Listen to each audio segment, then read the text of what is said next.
الشيطان الرجيم بسم الله الرحمن الرحيم الحمد لله والصلاة والسلام على رسول الله وعلى آله وصحبه ومن والاه أما بعد. Lavdi, falënderimi dhe adhurimi i takojnë Allahut, krijuesit absolut të gjithësisë, vetëm atij mbështetemi dhe vetëm prej tij kërkojmë faljen e mëkateve tona, mbulimin e tmetave tona si dhe pranimin e veprave tona. Salavatet, selamet dhe përshëndetjet më të përzemërta dhe më të sinqerta çdo herë dhe pa ndërprerje ja adresojmë Muhammed Mustafa alayhi salatu wassalam, familjes së tij, shokëve të tij dhe gjithë pasuesve të traditës së tij, deri në ditën kur nuk do të ekzistojë më kjo gjësi.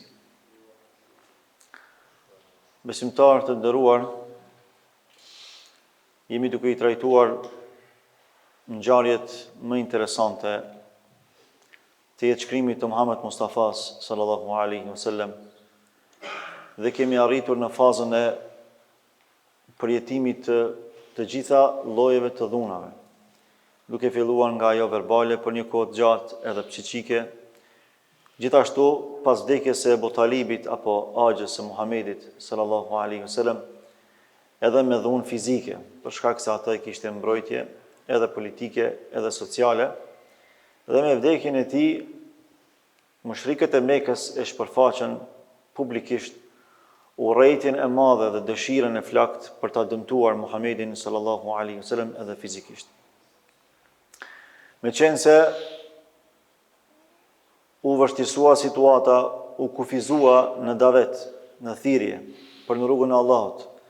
Pejgamberi i Allahut, sikur se kemi treguar javën e kaluar, vendosi që të kërkonte një destinacion të ri davetit, një qendër të re davetit.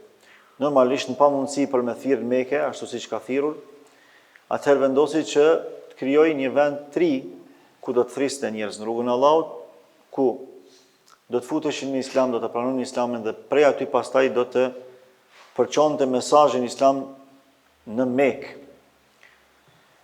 Edhe pse ai nuk kishte dëshirë që ta praktiste vendin e vet, vendinin e vet Mekën, edhe pse ai dëshironte që banorët e Mekës gjithë bëheshin muslimanë, por ja që situata ishte shumë e vështirë. Javën e kaluar kemi treguar arsyet kryesore dhe bazike se pse zgjodhi Taifin. Edhe kemi përmend fillimisht arsyet fetare, për shkak se Mekka dhe Taifi ishin idhujtar dhe ata i lidhte idhujtaria.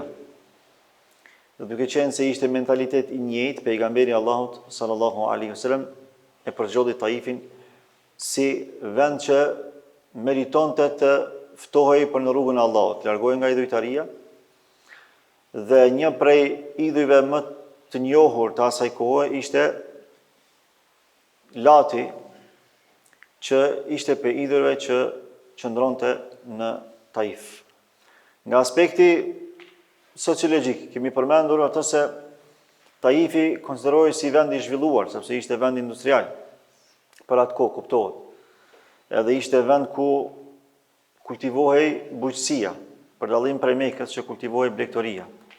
Pra kishte një klimat përshtatshme, kishte më shpesh treshura, edhe kjo ja mundsonte Taifit që kishte edhe bujqësi më të zhvilluar. Dhe për këtë arsye pejgamberi i Allahut e përzgjodhi si vend, sepse ishte i përshtatshëm edhe nga aspekti gjeografik, nga se është diku rreth 80 km apo pak më shumë se sa 80 km prej Mekës. Dhe në rast se do të përmirësojë gjendja, ai kishte shumë më të lehtë që të kthehet në Mekë. Apo prej Mekës se kishte shumë më të lehtë që ta menaxhonte situatën me muslimanët edhe ta përcillte rrjedhën e asaj çfarë po ndodhte e kështu me radhë. Gjithashtu Taifi kemi thënë se ka pas ushtri të fuqishme. Aqsa kur Mekka ka dashur me aneksu Taifin në xhirin e saj, Taifi ka rezistuar dhe nuk ka pranuar. Nuk ka pranuar që me u bë pjesë e Mekës. Ka dashur me vetë qeverisë. Para se me hy me trajtu atë se si e kanë prit pejgamberin Allahut Taifin. Fillimisht po duam të tregu shkurtimisht se çfarë përbëmje sociologjike ka pas Taifi. Taifin e kanë udhëheq dy udhëheqës, apo dy loza kabilesh të famshme aso kohë në Taif. Kabilja që quhej Benu Malik edhe kabilja El Ahlaf. Ndërkaq në Mekë, dy kabile kanë qenë kryesore, apo dy fise të mëdha. Gjuhën arabe quhen butunul arab, barqe arabe. Prej një barku, prej një fisi të madh, janë përbërë kabile të shumta. E prej fiseve më të mëdha në Mekë ka qenë fisi Quraish, që njëri ka qenë edhe fis që e ka udhëheq Mekën, edhe fisi Hawazin. Këto dy fise kanë qenë fise rivalesh, që e kanë bashkë udhëheq Mekën, dhe që kanë pas ndikimin kryesor në Mekë. Ndërkaq në Taif, në fakt në Mekë kanë qenë Quraishët dhe Hawazin, në Taif kanë qenë Benu Malik edhe El Ahlaf. Tash për shkak të qasjeve të ndryshme politike, edhe pse të një vendi, Taifi i ka pas fisin Benu Malik edhe fisin El Ahlaf që e kanë udhëheq, e fisi El Ahlaf ka qenë më të fuqishëm për shkak se ushtrinë e kanë pas më të fuqishme. Por e kanë sundu Taifin së bashku. Atëherë këta kanë bë aleancë me fiset Mekase. Fisi më i fuqishëm i Mekës, Quraishët, për cilit rrjedh pejgamberi Allahut Muhamedi sallallahu alaihi wasallam, ka bë aleancë me fisin më të fuqishëm të Taifit, që quheshin El Ahlaf. Ndërkaq fisi më pak i dobët në Taif, gjithashtu i fuqishëm, por jo i fuqishëm sa fisi El Ahlaf, ishte fisi Benu Malik, që kanë bë aleancë me fisin Hawazin në Mekë. Pse i kanë bë këto aleanca? Jo nga dashuria, por nga nevoja. Në momenti kur s'kanë pranuar mu aneksu me Mekën, Taifi, udhëheqjet e Taifit, atëra ata kanë ofruar bashkëpunim për me parandalu një rrezik eventual. Nesër mas nesër me dashme na sulmu neve, mushrik e Mekës, këtë rast fisi Quraish apo fisi Hawazin, neve si banor Taifit, që kjo aleancë neve na mbron. Edhe kanë bë aleancë politike, ekonomike e kështu me radhë. Tash pejgamberi Allahut rrjedh nga fisi Quraish. E fisi Quraish ka pas aleancë me fisin El Ahlaf në Taif, fisin më të fuqishëm të Taifit. E tash kur e ka vendosur me shku në Taif për me thirrë në rrugt të Allahut, normalisht që atje ka has në vështirësi. Para se gjithash, është nis vet në kam, as deve, as kali s'ka marrë me vete. Nuk ka dash me ra në sy të banorëve të Mekës, në veçanti të Paris Mekase. S'ka dash me marrë vesh dikush sepse ka përbërë rrezik të madh. Sidomos kur bëhet fjalë për kohën më të vështirë të jetës tij, kur i ka vdek Axha që e ka mbrojtur politikisht edhe sociologjikisht, edhe kur i ka vdek gruaja Khatixha që e ka mbrojtur shpirtërisht edhe materialisht. Ka qenë i vetëm, sepse për sahabët tjerë që kanë pranuar Islamin, ata kanë qenë të pafuqishëm për me mbrojtur Muhamedit sallallahu alaihi wasallam. Por me vete e ka marrë Zeid bin Harithan, që e ka pas shëptor të vetin. Edhe nuk kalon as një hapësirë me dyshu dikush që Muhamedi po niset për diku larg për me thirr. Pse? Nuk mund mu nis njëri 80 kilometra në kom. Ishte e papranueshme, pa logjikshme. Edhe nëse kishme pas diçka të rëndësishme, s'kishme marrë një njeri të parëndësishëm siç ishte Zeid bin Haritha, shëptori i tij, kishme marrë Abu Bekrin, që ka qenë i pasur, pe të parëve që ka pranuar Islamin, apo dikë tjetër. Kësaj nuk kalon as një hapësirë me dyshu që ky po niset dika për me thirrë në rrugën e Allahut. Kur arrin në Taif, normalisht që drejtohet tek fisi që ka aleancë me fisin e vet, me Qurayshët, fisi El Ahlaf. Shkon tek ata. Udhëheqjet e këtij fisi kanë qenë bite Amr bin Umair. I pari e ka pas emrin Abdi Alej. I dyti ka pas emrin Mesud, i treti Habib. Tash ky ka shku dhe i ka ftuar ata në Islam. Edhe i ka thonë, unë jam Muhamedi, i biri i filanit, nga ky fis, që ne kemi aleancë mes vete. Unë jam pejgamberi Allahut. Allah më ka shpall pejgamber. Unë juftoj që të besoni në Allahun, në Zotin një, vetëm që nuk ka shoq. Të largoheni nga idhujtaria. I ka ftuar ata në Islam faktikisht.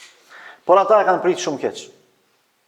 I pari prej tyre i ka thonë, nëse Allahu ka dërguar ty pejgamber, unë kam me coptu mbulesën e qabës.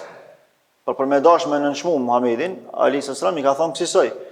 Nëse ty të pas ka dhjetë Zoti pejgamber, se ata e kanë trajtu njeriu në bazë të pasurisë. E Muhamedi, a.s. nuk ka qenë i pasur, është rrit jetim, s'ka pas pasuri. Por e kanë vlerësu njeriu në bazë statusit shoqëror që e ka. Nëse ka qenë i pari i vendit, Nëse ka pas pasuri të madhe, ka pas vlerë. Nëse s'ka pas status lart shoqëri dhe s'ka pas pasuri, s'ka pas vlerë. Ka thonë nëse ty të pas ka zgjedh Allahu pejgamber, atëherë unë kam e coptu çapën. Që kjo fjalë realisht është kërcënim për Allahun. Se çapja është e Allahut, çapja nuk është e Resulullah alayhis salam. E ka thonë nëse ty të pas ka zgjedh Allahu pejgamber për më nënçmu atë, ka thonë unë kam e coptu çapën. I dyti, Mesudi ka thonë, a nuk gjeti Allahu dikon tjetër me dërgu pejgamberve shtyja? Edhe ky e ka nënçmu. E i treti ka thonë, unë nuk muj me të thonë kur gjë. Unë s'du me të thonë kur gjë.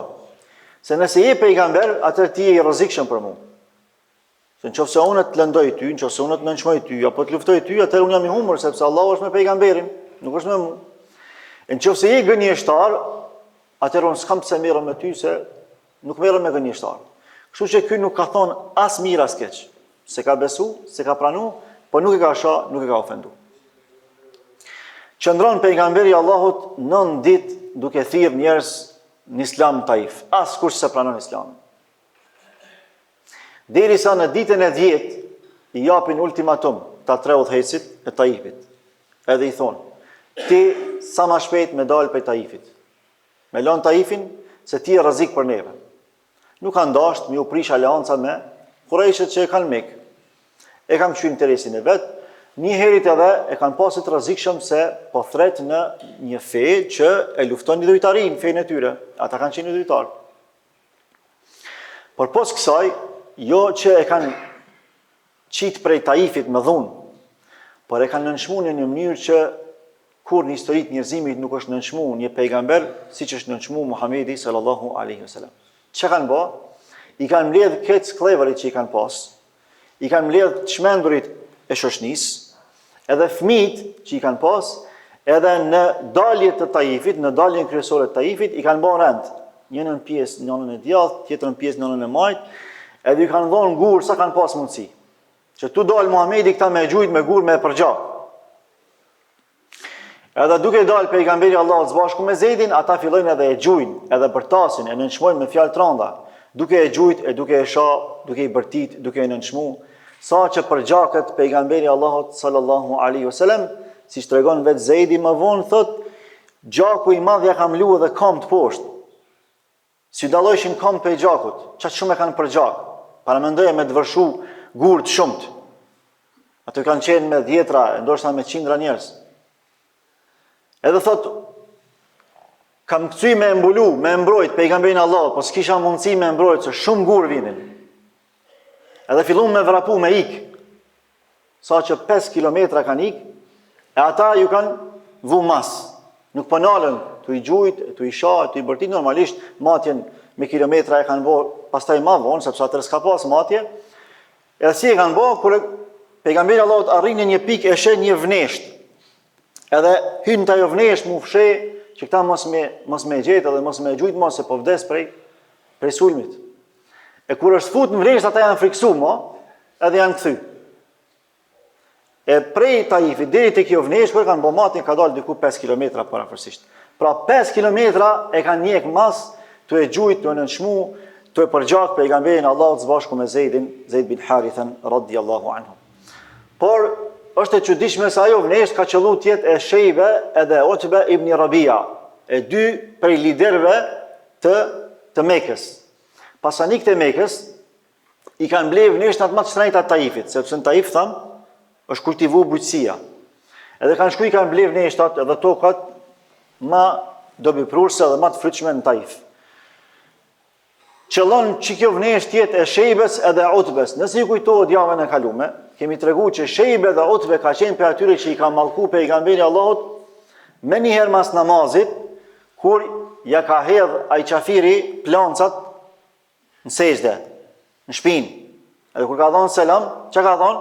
Ka thonë, o Allah, shkatroje filanin, e filanin i fili ka përmend 6 emra. Ndërta i ka përmend Shejbe ibn Rabia edhe Utbe ibn Rabia, dy vllaznit. Edhe këta 8-6 janë vrarë në luftën e Bedrit, 6 janë vrarë në fushë betej, i 7, i 6 në fakt 5 janë vrarë në fushë betej, i 6 është vrarë në ekzekutim si qyqar. Edhe i ka zonë mallkimi i pejgamberit Allahut sallallahu alaihi wasallam. E tash këta të dytë e kanë pa pejgamberin Allahu që është kreti për gjakur. Edhe pse qafirat mëdhaj, edhe pse armisht Muhamedit, po në qatë moment, se kur donë Allahu me i bo sebepet, kanë di pak mëshirë. Edhe i kanë thonë shërptorit vetë që ka pas Emin Addas. I kanë thonë merre që të kalavesh rush e qoja Muhamedit në të freskohet pak. Se të merre çfarë gjendje ka qenë. Kur e qonë kjo Addasi, kalaveshin edhe ja jep. Para se me marrë, me e fut në gojë, kokën e rushit thot Bismillah. Kur e dëgjon Addasi duke thonë Bismillah, thot prej nga je, thot ti, thot se kjo fjalë nuk përdoret në këtë zonën tonë këtu. Në emër të Allahut. Ta e një dhujtar. E Addasi ka qenë prej Irakut, edhe ka qenë i krishterë. Edhe i thot pejgamberi Allahut sallallahu alaihi wasallam, po ti prej nga je që po më pyet mua? Thot unë jam prej Ninua.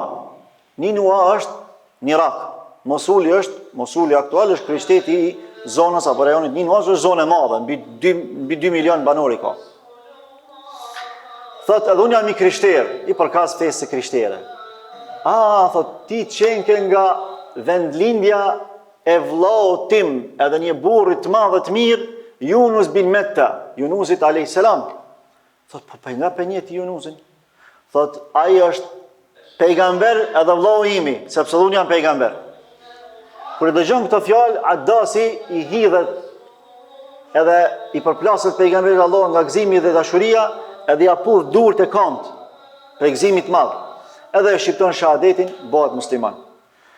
Andej po vështron Shejbe edhe Utbe, edhe po e shohin këtë skenë, edhe po çuditen, çfarë ndodh. Na e çum i dhon rush, ai pja pudh ka me dur, i thonë o Addas, hajde këtu. Thënë, çka e tu bo mërti? Thot, a i njeri mi tha disa fjalë që nuk i thot as kusht tjetër për pos pejgamberve të Allah. Andaj thot, unë e putha për respekt ndaj tij. I thot, qëse feja jote është shumë më e mirë se feja e tij. E para se me thira Addasin, është interesante se tash ky vllau pi thot, se ky ka qenë shërptori njënit për tyne. I thot, ta prishi djalin Muhamedit. Këtë shërptorin ta prishi Muhamedit. Qështu veprojnë kriminalet, subhanallah. Edhe pse ata janë prishtit, sikur se ka thënë faraoni, për shembull Allahu tregon në Kur'an. Wa qala fir'aunu dharuni aqtul Musa wal'adu rabba inni akhafu an yubaddila dinakum aw an yudhhira al-fasad fi al-ardi al-fasad. Kur ka thënë faraoni i ka mbledh parinë e vet, edhe ju ka thonë më lejoni ta vras Musën, edhe pse ai s'vet kërkon për me vrarë, po ka dashur më paraqit si njëri i nderit, i drejtësisë, i mirësisë, e ka thonë më lejoni ta vras Musën, se unë kam frikë që ai kam ja u ndru juve fen, kam ja u prish fen, edhe kam e bo fesat në tokë. Interesant, kriminalët janë si me i bo një nanën e një babë. Edhe këta të dytë, edhe pse kriminalët në vaj, e tash po i thënë një tjetrit ta prishi djalin. Çka ka bo pejgamberi Allahut? E ka thirr me pranu Islamin, me besu Zotin hak, një, sepse s'ka zot tjetër, me largu pe idhujtarisë e kështu me radhë. E rëndësishme don Allahu i madhrishëm që para se mja fresku trupin me rush, mja fresku shpirtin me pranim të Islamit, s'paku të dikuj nga Taifi, se po kthehet pejgamberi Allahut pas 10 ditësh, pa asnjë njeri që s'po pranon Islamin. E Allahu don që ky i krishter, ky Adasi me pranu Islamin, me lejen Allahut subhanahu wa ta'ala, kaq sa i përket kësaj pjese të rëndësishme të kësaj ngjarje, se çka ka ndodhur pas kësaj, me lejen Allahut do ta kuptojmë javën e ardhshme, inshallah ta'ala.